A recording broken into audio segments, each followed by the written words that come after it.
Après le scandale Orpea, y a-t-il un scandale des crèches privées? Une nouvelle enquête du journaliste d'investigation Victor Castanet sort demain. France Culture l'a déjà lu.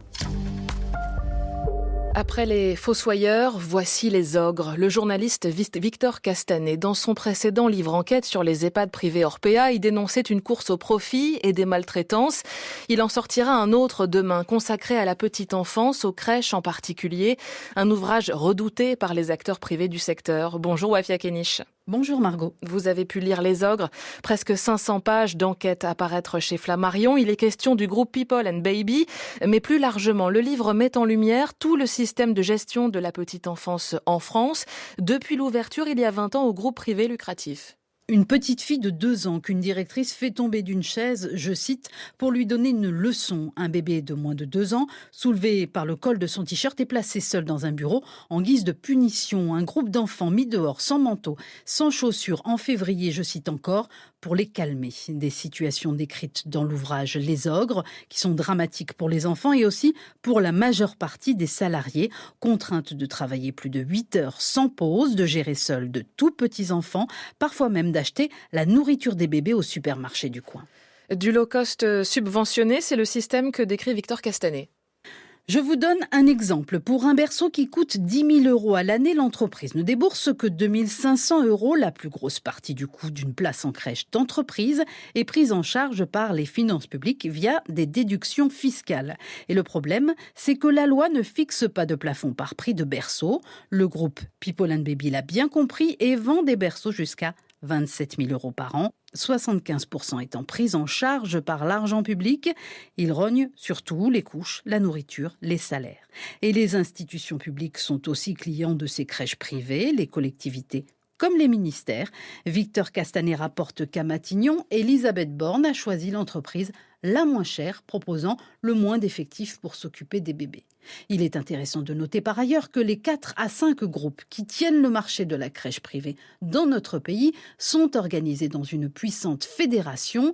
Sa déléguée générale, Elsa Hervy, et Aurore Berger, la ministre démissionnaire des Solidarités et de la Famille, qui a précisément en charge les crèches, échangent régulièrement via la messagerie Telegram. Les 2 femmes auraient même organisé une contre-offensive à la parution de l'enquête, rapporte Victor Castanet. Les précisions de Wafia Kenich. L'inspection générale des affaires sociales avait recommandé un renfort des contrôles dans toutes les structures publiques et privées accueillant des bébés après la mort il y a 2 ans d'une fillette de 11 mois.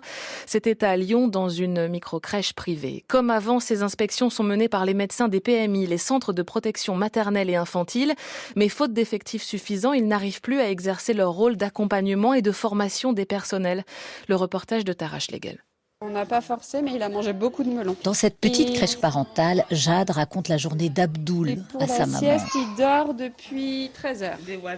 T'as entendu du bruit ou t'as entendu maman? Ici, un contrôle surprise de la PMI a eu lieu la semaine dernière et il était quand même différent, regrette Madi, la directrice. J'en ai fait beaucoup dans ma carrière des contrôles. Avant, j'avais pas peur des contrôles.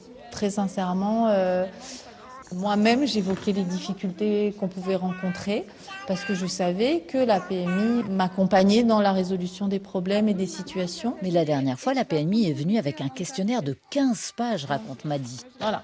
Donc du coup là, pièce salle de change, donc il y a marqué non adapté. Et un des points soulevés, c'est poser un miroir convexe afin d'améliorer cette visibilité. Autrement dit, la PMI demande qu'on installe un miroir, même dans une crèche où l'effectif est suffisant. Pour nous, le change, c'est vraiment un temps privilégié qui nécessite d'abord une attention parce que le plan de change est en hauteur, donc il faut vraiment veiller à la sécurité de l'enfant. Mais au-delà de ça, il y a toute une qualité de soins dans les gestes et dans la verbalisation de ce qu'on va lui faire. Donc pour nous, dans nos pratiques, le professionnel qui est au change n'est disponible que pour l'enfant qu'elle a au change. Les contrôles sont de plus en plus tatillons. Désormais, par exemple, il faut agrafer tous les règlements intérieurs dans un même classeur. Absolument apposer l'étiquette Vigipirate à l'entrée. Noter les dates de péremption des médicaments, alors qu'elles sont pourtant déjà sur les boîtes, inscrites par le fabricant.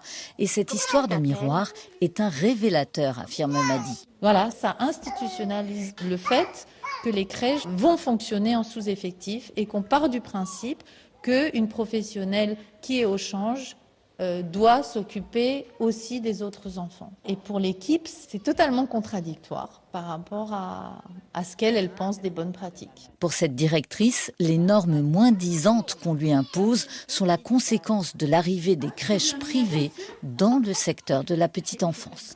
Tarache Legel.